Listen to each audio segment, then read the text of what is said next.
Hi everyone, it's Tonya Gibbs, and today I want to share with you a mixed media chalkboard process video featuring products from Faber-Castell Design Memory Craft.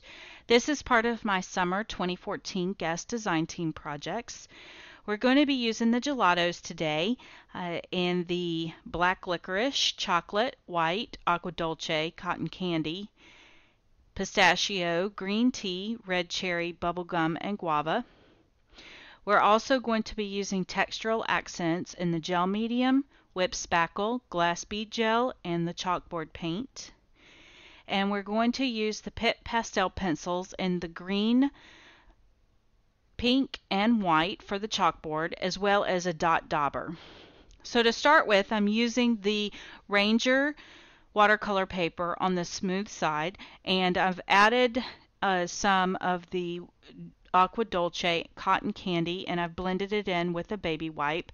Now I'm coming in to add white for highlights. This will be the cloud area, and then to define the cloud area even more with a few shadows, I'm adding a little bit of the cotton candy, and I'm just going to continue to smooth those out with my fingers.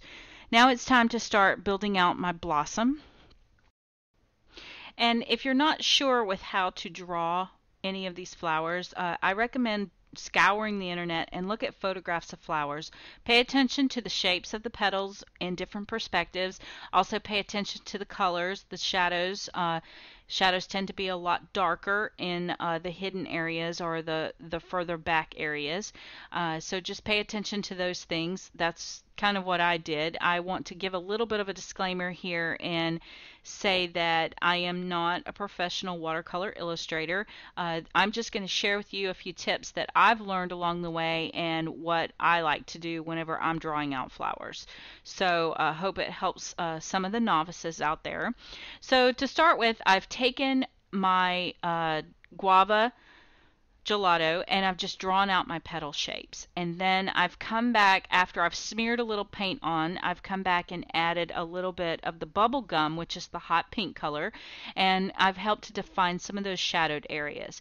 And then to really accentuate the highlights, I've added a little bit of that white gelato moisture. Remember that when you're working with watercolor paper, the water dictates where the color goes. Watercolor paper is not like any other paper. It will not, the watercolors will not bleed out unless water is in the fiber of the paper to help it bleed. So by me concentrating on this particular area, I'm making sure that my color stays saturated where I want it. Now I'm coming back and adding a few more darker spots in with the red cherry. That's going to really help to define my shadowed areas.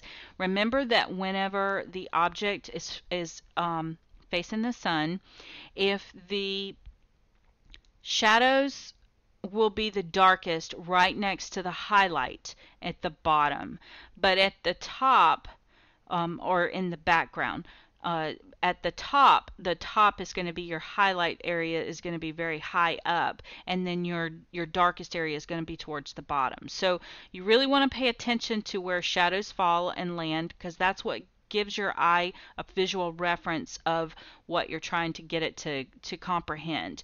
And notice too that I'm adding some shadowed areas around the edges of the petals. That's going to help to define the roundness or the texture of the petals. Now I've come back in with my chocolate and my black licorice, and I'm adding in my stamen area. By adding two different colors, that gives me a little bit of a contrast, which also helps to build out a little bit of realism here. So now it's time to move on to the next flower. I noticed that my colors were starting to really just thin out too much, and I can come back and add those back later, but I needed to quit messing with it. I was pulling in too much of the blue from below.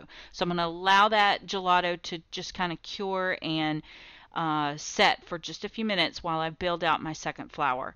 Now the next flower is just going to be a bulb, and all I've done is I've applied color along the base, and then I added it at the top, and then I came in and filled in between the two with the white.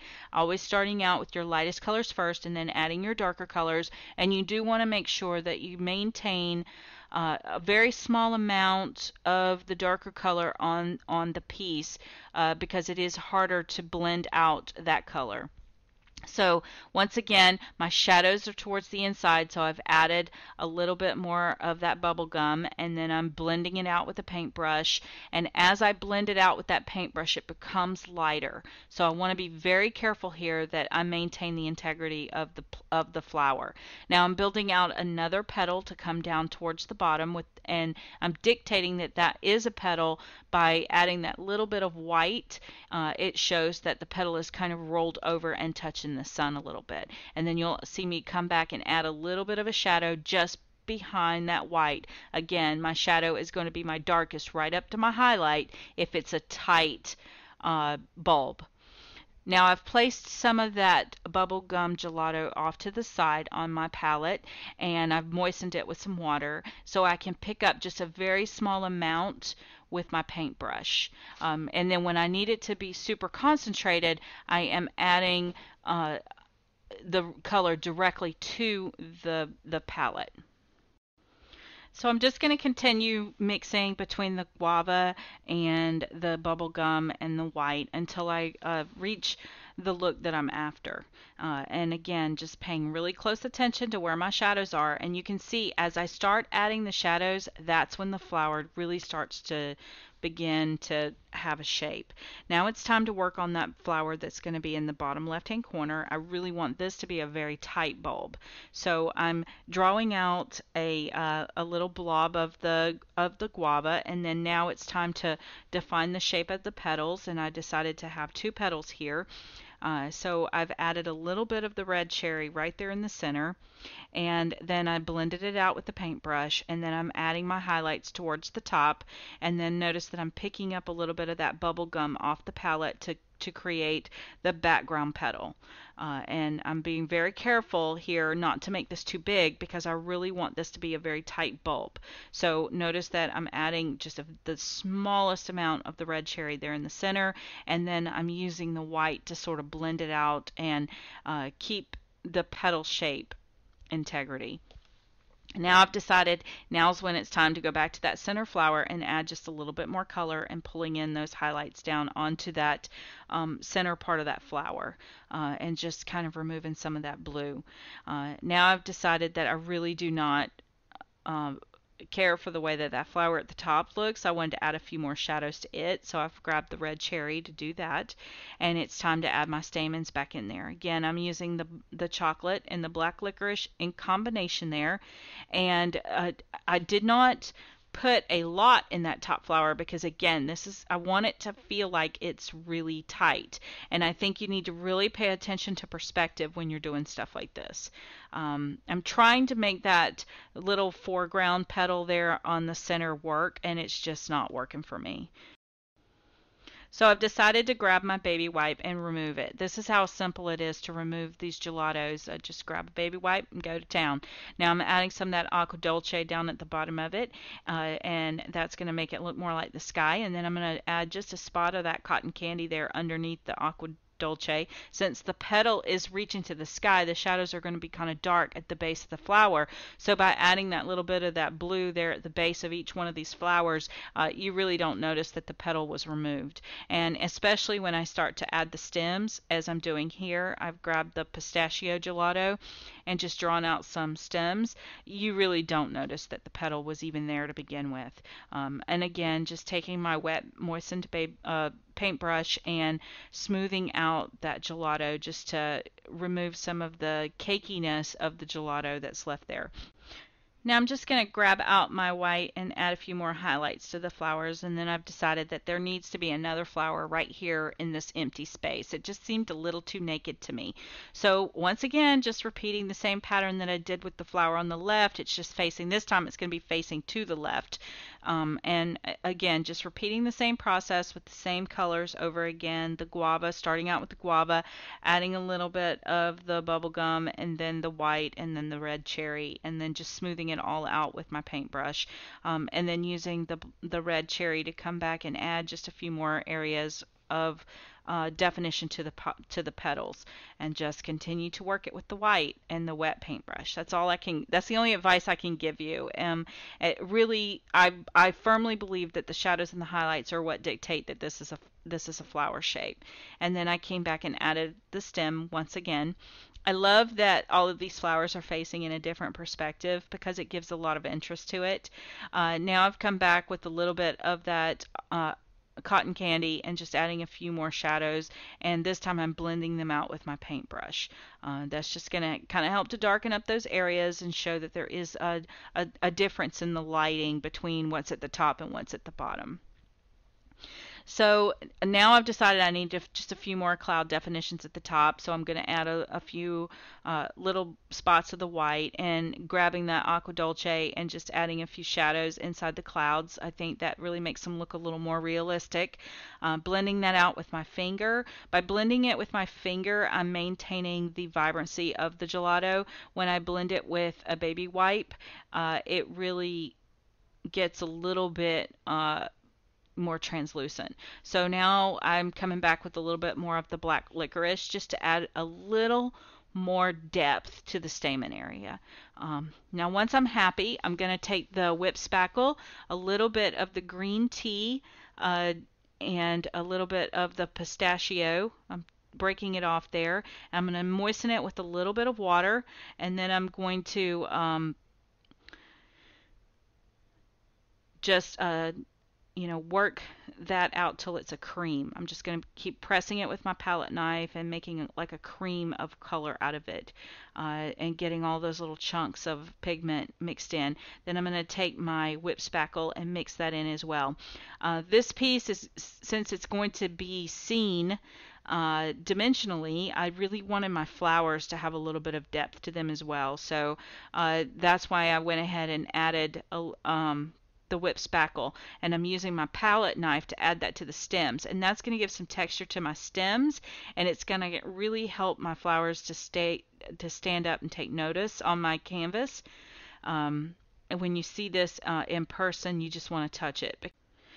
Since this canvas is going to be exposed to the elements, I've decided to go ahead and seal this art panel with a little bit of gel medium. And notice I'm not using a paintbrush because I don't want to smear the gelatos, but I do want to seal it. So I'm going to add just touches of that gel medium with my finger. It's almost like finger painting, but it will help to seal it up so I don't have to worry about moisture or anything in the room. And if I try to dust it, I can easily dust it.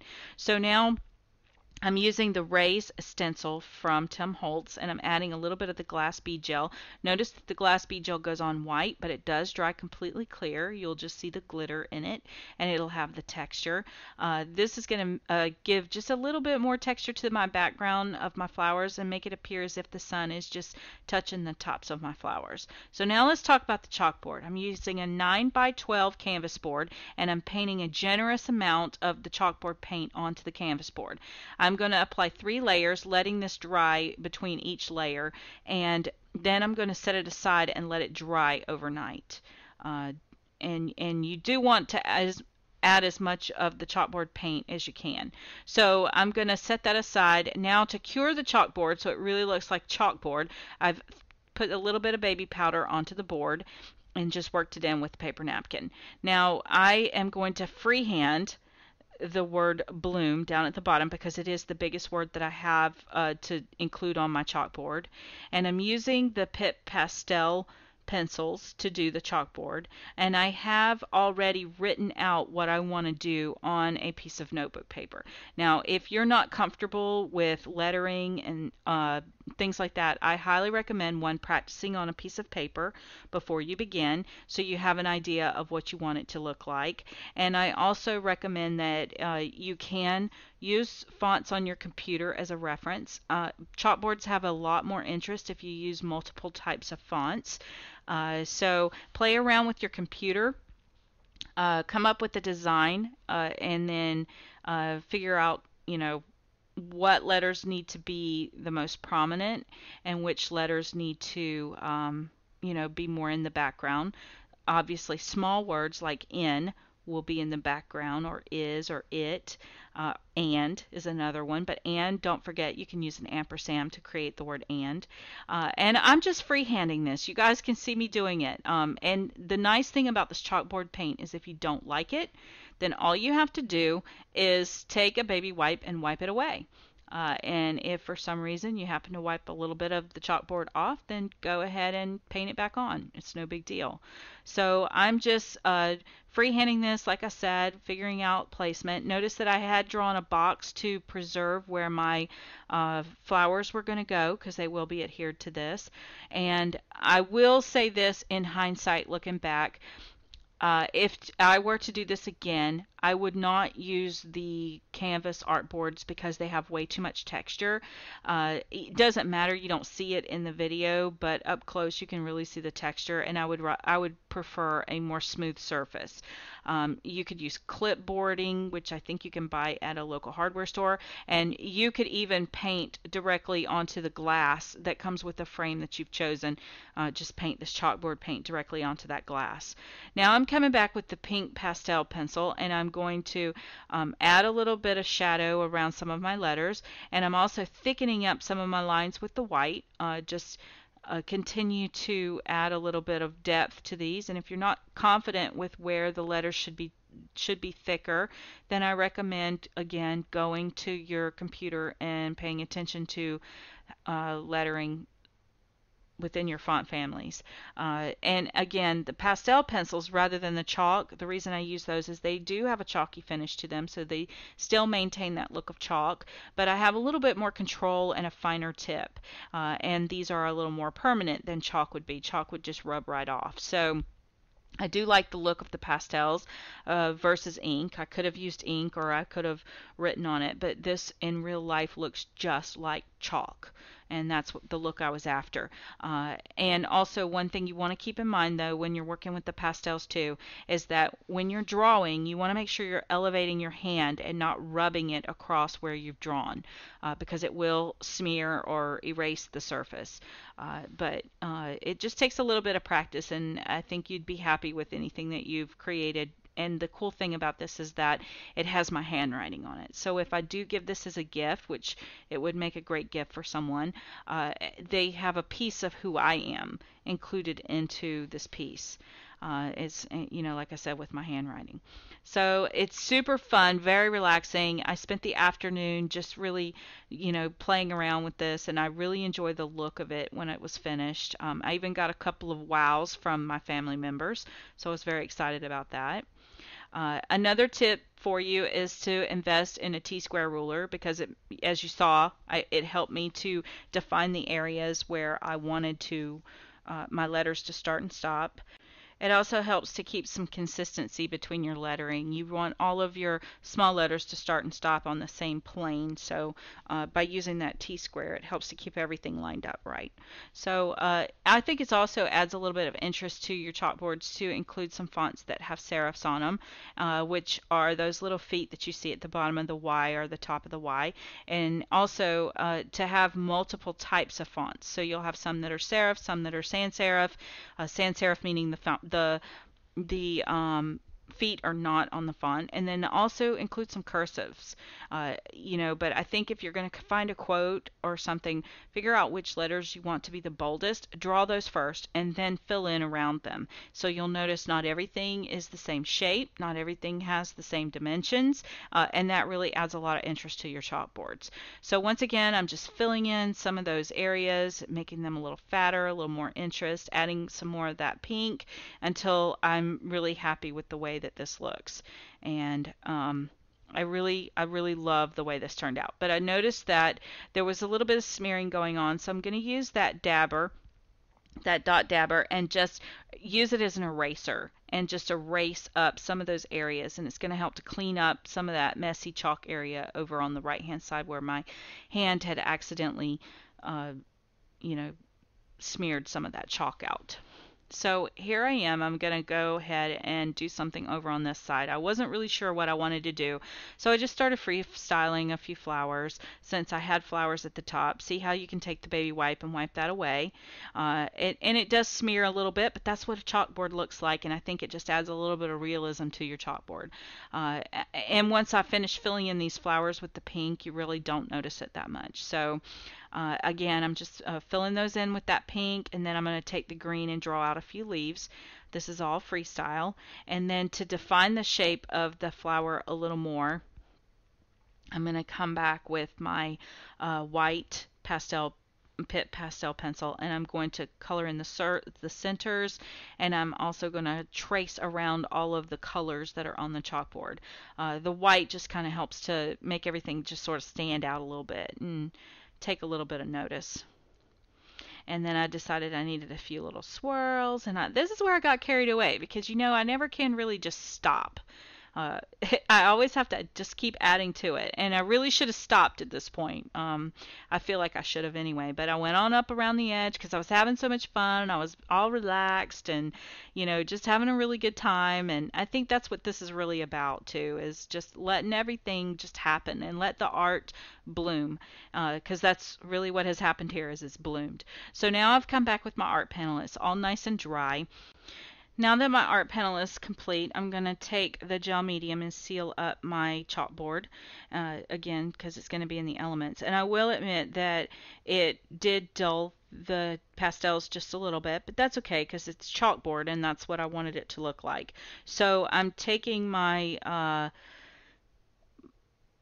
chalkboard paint and I'm painting onto this piece of corrugated board, and I'm also sealing it with the gel medium, and then I'm adding gel medium to the back of my art panel and then placing it on the board, and that's just going to kind of help to give a little elevation to my art panel so it really sticks up from the board. I'm going to add a little bit more gel medium to the back of it. And then I'm going to adhere it to my chalkboard. I'm just going to allow this to cure overnight. Then I took a frame and removed the glass and added my chalkboard to the frame just to give it a nice finished home decor look. Here are some close-up photos of the project. I hope that you've enjoyed this production. Thank you so much for hanging out with me during this, and thank you for your comments and your thumbs up. As always, there will be a link to the blog post down below in the description, and there will also be a full list of supplies that were used. Again, thank you so much for hanging out with me during this long process, and if you like this production, please make sure you hit subscribe and share this with a friend.